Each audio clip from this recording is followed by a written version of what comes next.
Pick it up, ready? No. You're ruining this intro, just saying.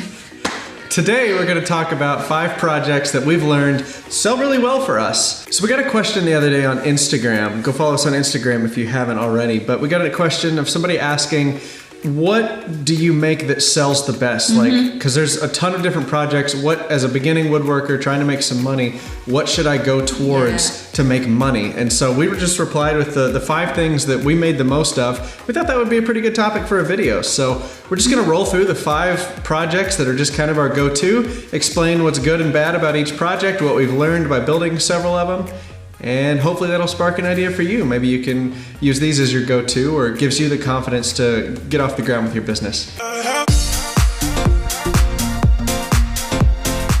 5 projects are so versatile and so ubiquitous that like you can incorporate. Ooh. I know, it's a big word. Ooh. I heard AVE use it, so. Wow. Yeah, okay. Ubiquitous means it's everywhere. Wow, you might have, okay. So these are 5 projects that you can make so different and so unique that if a customer just says, hey, can you show me something XYZ that you've built, you can point to one of these projects and say, well, I can do it just like this, but in a door or in a shelf or in a cabinet, something like that. And honestly, in your portfolio, people like to see pictures of things that they could see themselves buying. So if somebody wants a coffee table or they want some bar stools, but all your Instagram or whatever portfolio has in it is like super tiny, detailed keepsake boxes, they're gonna be like, I don't know if they're quite up my alley. Let's just get into it. We'll quit talking at you. That's our transition. That's the transition? That's our transition. Okay, so number 1 on our list of super common projects is a desk. We have made multiple videos on YouTube of us building desks. That's just what people want. Lots of people want and need desks, whether it's to fill space in a room or they genuinely just need a work area. We'll get a lot of requests to customize desks, whether that's cable management, wireless charging, certain types of legs that they want. But when it comes down to it, they're super simple to make and customize. So if you have a picture of one in your portfolio that somebody thinks is cool, they can look at it and say, hey, that's awesome. And then can we do 2 extra holes for cable management? And you're like, yeah, sure, no problem, super easy. So very versatile. There's a lot of directions you can go with this one. You can change the style of them, the look of them, the feel of them. And when it comes down to it, it's still just a really usable desk. And then a little bit more on the sales side of building desks and why we absolutely love building them. It's because it is great practice for you as a salesperson to upcharge, to add little extras, to add accessories and customize it for them. And really, as you customize and it takes more time and more materials and more skill, it's gonna naturally cost more. Whether it's labor, whether it's your hourly rate, it's the materials you buy, all in all, it will cost more. So, for example, somebody comes to you and they say, hey, I need a desk. That's great, that could be 8 million different desks. You can sit down and say, hey, what are you gonna use the desk for? Are you a computer gamer? Are you a college student? Do you want it for decoration? And from there, if they say, you know, yeah, I'm a computer gamer, I like gaming. You can say, well, from there, we can do multiple shelves for you. You can make different cubbies to hold the tower for your desktop computer. Cable management is a big one that people who do a lot of online gaming like to do. You can include wireless charging so they can charge all of their little, I don't know, pieces, accessories at the same time while they're playing. I just want to butt in here for just a second. You remember Sam? The guy that we built the liquor cabinet for, a good friend of ours.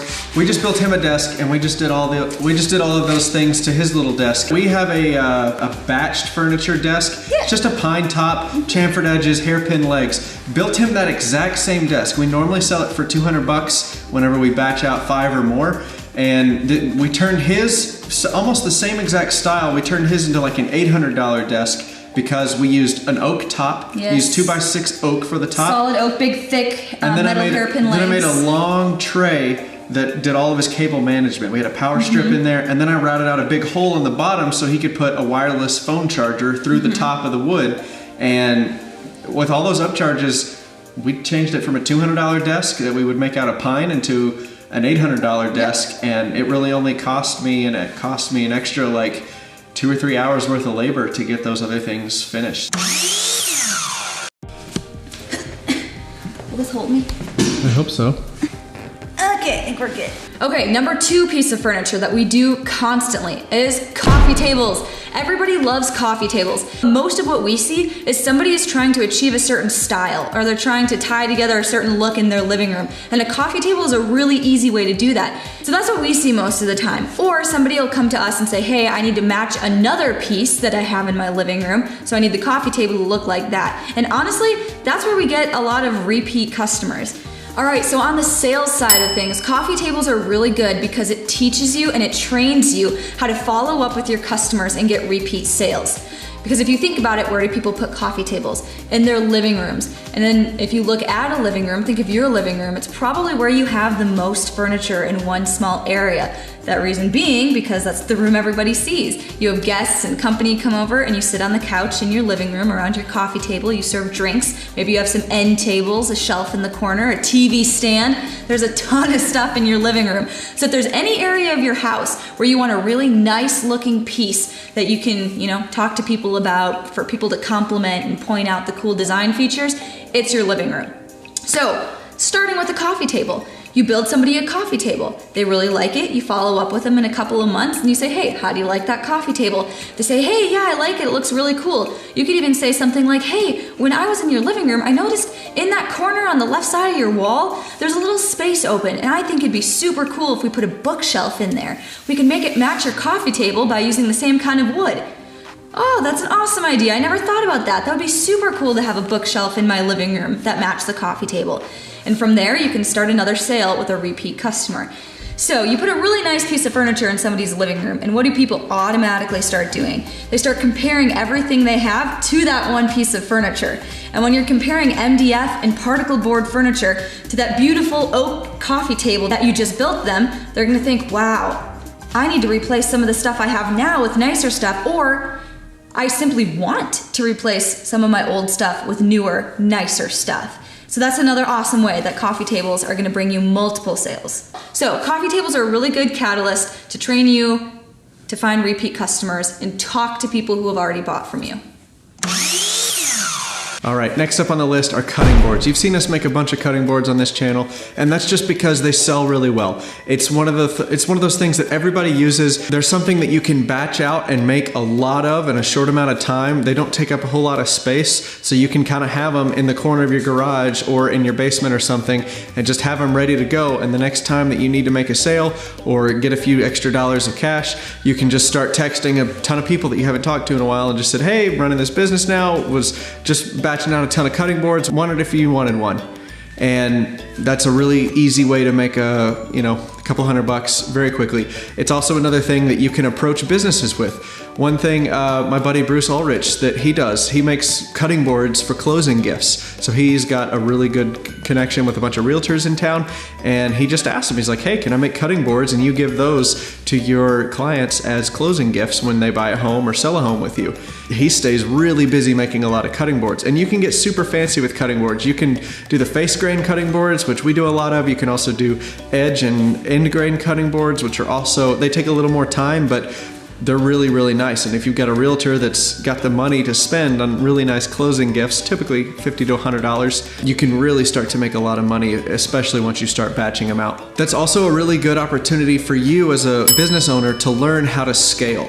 If all you need is an extra 2 or 3 clamps and you can make another 2 or 3 cutting boards per batch, that really raises your profit margin. So this kind of teaches you how to scale with a small product. That way when you get ready to do something like a restaurant or a department store and build all the display tables, you kind of already know how to think through a lot of products running through your shop at once. Yeah, that's why we recommend cutting boards are a great place to start if you're a business that's just trying to get off the ground and learn how to do this production thing. They're like, what's a blanket ladder? It's time for a field trip. Taking a trip.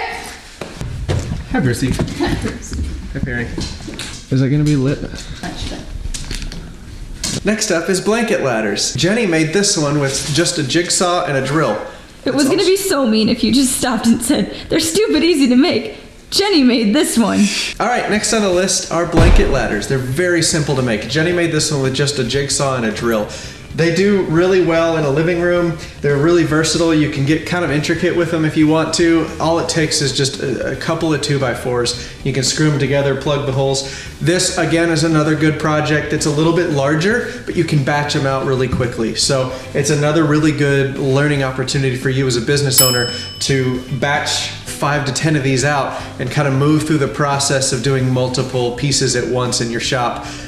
These do really well at craft fairs. Also do the measuring sticks, you know, where you measure your kid's height on this stick and you can take the stick with you if you move or something like that. And blanket ladders are really easy to sell because you can also sell decorating packages with them. This is something Jenny's done. She'll like bundle, she'll take like a burlap sack that you get at Walmart or something like that, and she'll put like 4 seasons worth of decorations in each one from like Hobby Lobby or somewhere. And she'll sell that bag of decorations for 20 bucks along with the blanket ladder for about 50 or 60. So for 100 bucks, you've got a piece and decorations already put together, ready for year-round decorating in your living room. A lot of people, at least in the South, where my family's from, we have a whole bunch of blankets and quilts that are family heirlooms, and they're just collecting dust in the closet, but you can put them on a blanket ladder, display them. That's another sales angle that you can go for. Really, these things are just so versatile for decorations. Just try to find out what's popular in your area and try to throw together a decorating package to go with the blanket ladder, because that's going to go way further than just having a ladder made out of wood that you're trying to sell. So this is a good way to learn how to market and take good pictures too.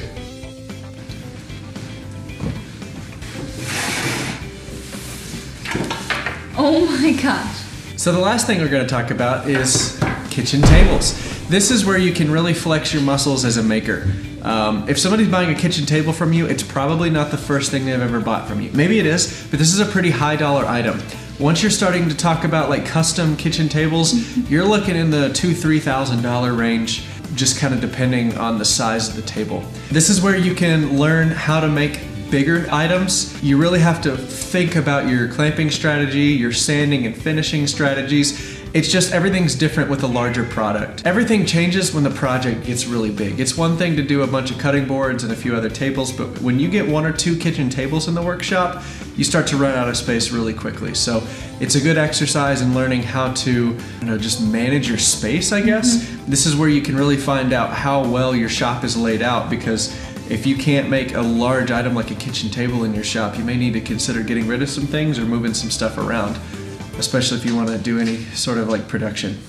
You like my Crocs? Ew, I hate. These are my nice Crocs. But yeah, kitchen tables. If you're at the point where you're selling kitchen tables to your clients, I'm pretty sure you've made it, because that's something that their family touches, eats on. Like, people will trust you if it's like a small cutting board or something, but if they're gonna spend $2,000 or $3,000 with you to build a kitchen table, I feel like you've arrived. That person is definitely on your Ferris wheel.